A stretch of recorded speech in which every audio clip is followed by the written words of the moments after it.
It is good to greet you this morning, to look at familiar faces, and to think about times I have been here before. This is fun for me. I'm very sorry your pastor's ill, but it is fun for me to be here. I also want to celebrate since the last time I've been here, you've become a welcoming and affirming congregation.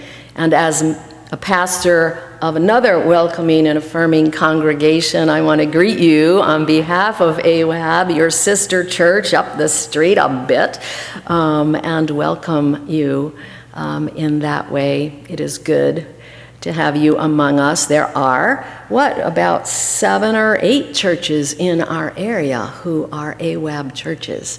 And so our presence is strong and growing, and we're beginning to do some things together. It's been wonderful to have Pastor David and Marianne having a seat at that table as we begin to wonder what it is we can do together in this place. So another thing that's happened since I've seen you, just a couple of things. One is I don't see as well anymore, and so I use a tablet so I can blow up the screen really big. So you'll see me flipping around here. I'm full-time at First Baptist Church in Pottstown. I used to be both at Temple and in other places, and it's a joy to give my attention to them in that way. So we're doing a series that I just started on inflection points this fall, and so truth be told, that's what they're getting this afternoon, so you're the warm-up, okay? But I think it's applicable, which is why we're doing it to begin with. And so I invite you to hear the word of God from Joshua, the 24th chapter, verses 1 through 15. You may recall that Joshua was given a charge to lead the people into the promised land, to wipe out the Canaanites, and to make it all good.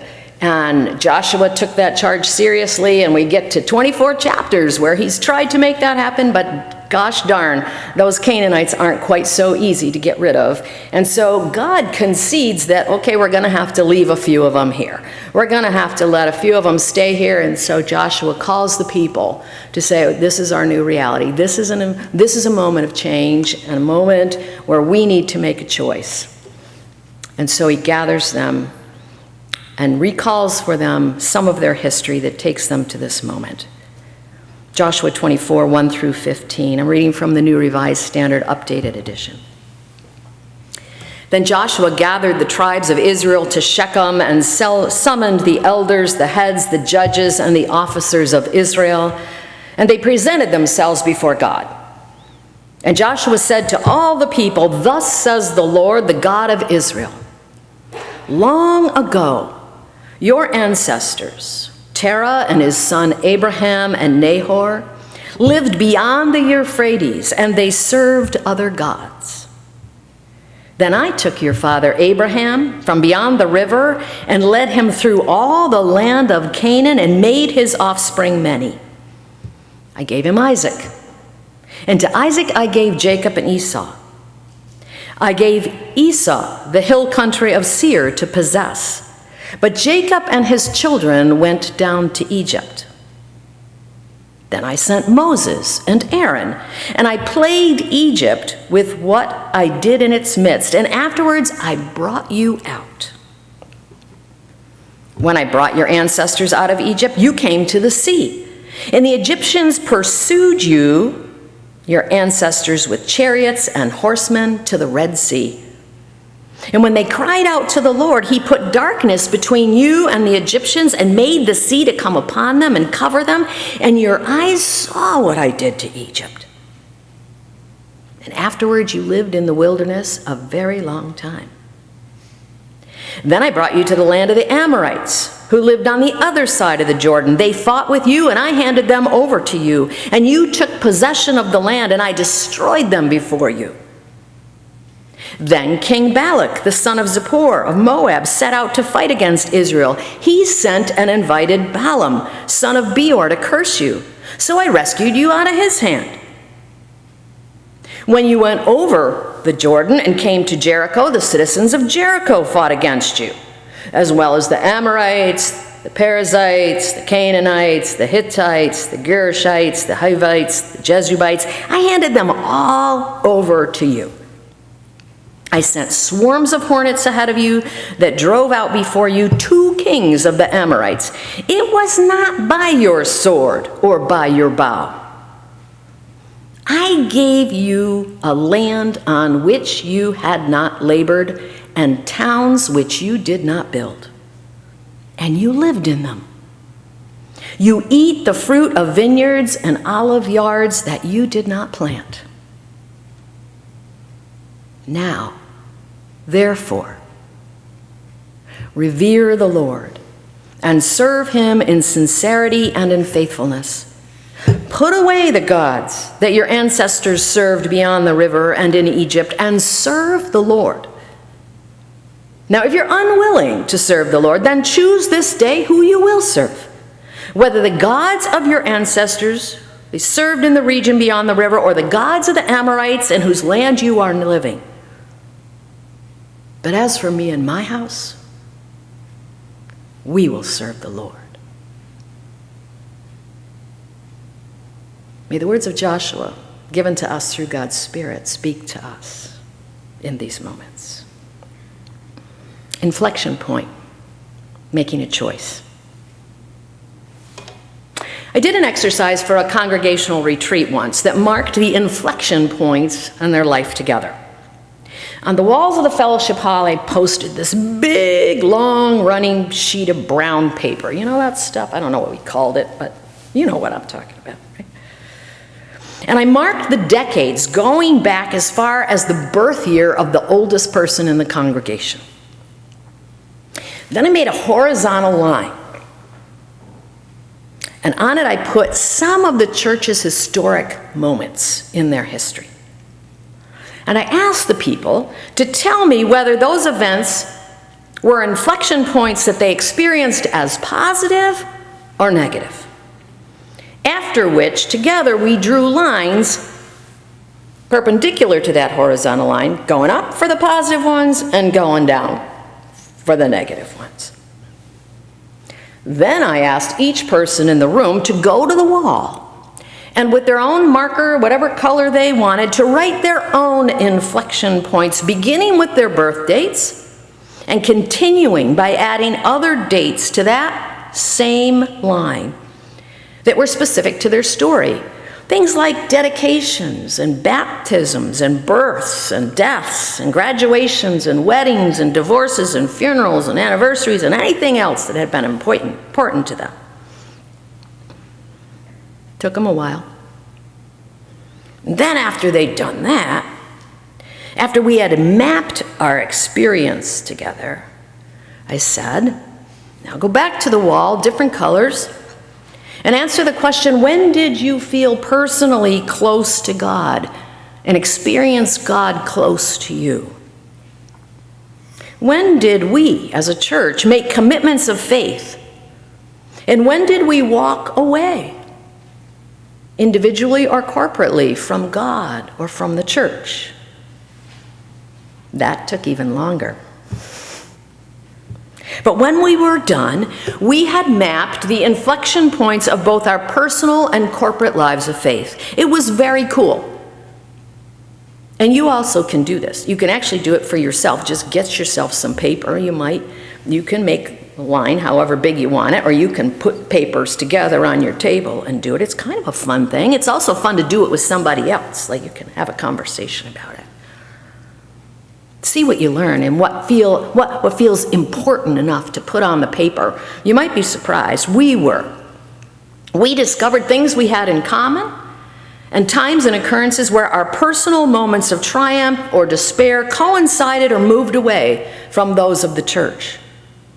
We noticed how faith moved across our horizontal line, seasons where it seemed to soar. Our connection to God literally popped off the line, and other places where it dragged down underneath. We talked about what that said to us as individuals and as a body of believers together, and then we talked about what our faith required of us. At First Baptist Church in Pottstown, we're talking about inflection points, moments of turning and redirection by circumstance or choice that change the path we're on. Throughout time, God's people have stood at inflection points and made choices that redirected their futures, transforming themselves and the world around them. Both you and I and our congregations are standing in the midst of more than one inflection point at this very moment.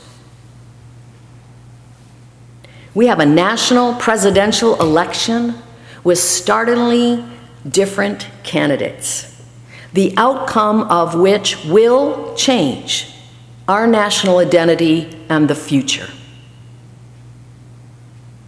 As well as, in your case, if that wasn't enough, you have the inflection point of an active search committee in the midst of an interim pastorate while you try to discern who God's next leader is for you. Regardless of where we find ourselves individually in relationship to these significant moments of change, they are going to happen, like it or not. And we have choices to make. Joshua gathered the people at the very same place where generations before God spoke to Abraham, inviting him into a relationship that promised generations of offspring and land on which to flourish. In response, Abraham built an altar at Shechem, the same place that became a city of refuge, a haven that interrupted and transformed a landscape marred by violence and revenge. It is in that same place, surrounded by the people of Israel, that Joshua invites them to map their story with him once again, recalling the history of conquest and failure, of hardships and triumph, of war and peace. He retells the story, alternating the use of they and you. They did this and you did that, melding the past into the present. Theologian Carolyn Sharp comments, this artful interweaving teaches people to know themselves constituted and preserved by God's marvelous grace even now, full in continuity with the redemption enjoyed by generations past. Made me think of you, this congregation, its rich history, and the fact that here we are now. Joshua reminds them that they are possessors of things they had no part in making. I gave you a land on which you had not labored, and towns you did not build, and you live in them. You eat the fruit of the vineyards and the olive yards that you did not plant. It was not by their own virtue, it was not by their own strength or their wisdom that they stood in this sacred spot on that moment. It was only by God's faithfulness. And then, bam, an inflection point. Joshua forces a choice.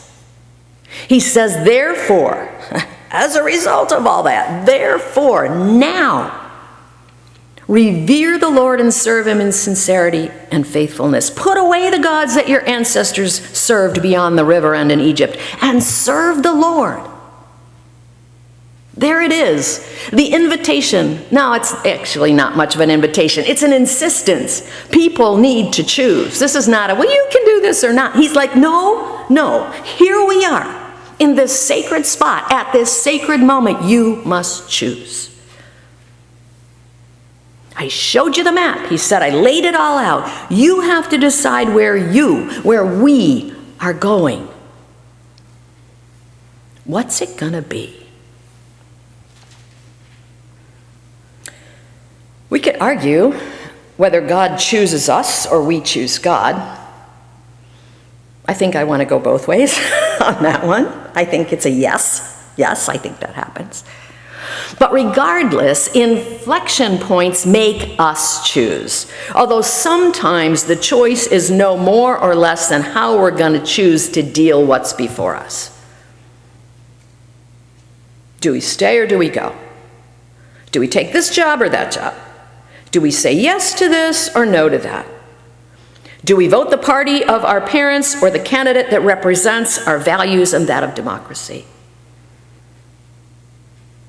I'm too old to not say it plain anymore. The luxury of standing on the sidelines, of pleading the fifth, or simply ignoring what is happening around us is no longer an option. There are clear choices to make in these tumultuous days, socially, politically, and yes, spiritually. And we have to make them, like it or not. Choosing is actually the control you have over what is happening. That's the choice you have. St. Augustine put it this way: love God and do what you want. It's pretty simple. What does that mean? It means if you truly love God, if you truly choose God in every fiber of your being, then you will live for God. And you will embody God's love and grace and mercy in the world. You will have made the choice.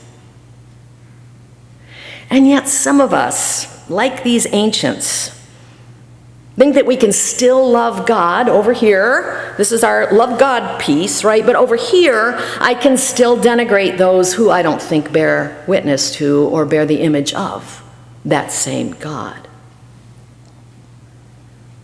Joshua pushes back on that. He says, now, if you're unwilling to serve the Lord in totality, then fess up. Stop hiding. Say it. Say it out loud. Claim it. Choose this day who you'll serve. Whether it's the God of your ancestors, the ones they served beyond the river, or the gods of the Amorites. If any of those things are attractive to you, he says to the Israelites, choose them. Come on. Lay it down. But he says, as for me and my household, we're going to serve God. Make your choice. You can't say you love God and echo the ideas and actions and policies and ideologies that spew hate and division and fear and unrest. You can't say you love God and be a racist or a homophobic or an ageist or a sexist or whatever other ist you can list. You can't say, I love God, and support the evil thrust upon other human beings of any other race or color or ethnicity or nationality or theology or economic position, any of it. We may not be able to control the inflection, but we can and must choose how we will respond to it. The threefold repetition in one verse, that is verse 24, of the Hebrew verb abad, which means to serve. Who will you serve, right? Sharpens the focus, writes Duke scholar Athena Portier-Young. The verb occurs 6 times. 6 times right there. In 3 verses. And the verb that's translated in the version I read says to serve. Who will you serve? Also could be translated, who will you be a slave to? Who will you work for? Who will you worship? Yeesh. The conceptual link between worship and slavery may seem obscure or theologically distasteful, but it's critical to understand the choice Joshua offers the tribes. They can and will give their whole self to one kind of relationship only. You can't have it both ways. You can't vote Republican and Democrat in the same election. Worship of false God is slavery to human artifice and self-interest. Joshua calls out Israel, and he calls them out of the bondage that they are living in into the freedom of new life in the covenant of God. Jesus calls us to that same freedom. Forgiveness for the past, grace for the moment, spirit energy for the future. That's what we get in a covenantal relationship with God. So my friends, what choice will we make today?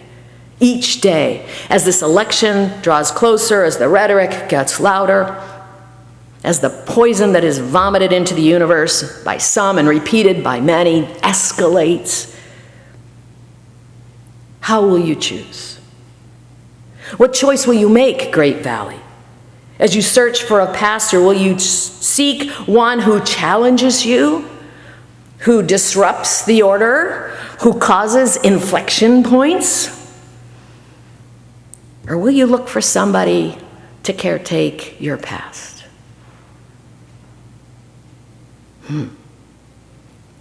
What choice will we make? Who will we serve? Who will we work for? Who will we be a slave to? Who will we worship when we hit the next inflection point?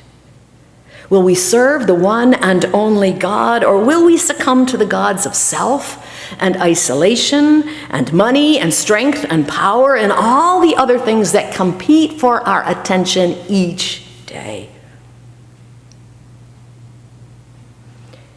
If we keep reading in Joshua, keep going in 24, we find that he asks the people the question, who will you serve? He asks them 3 more times.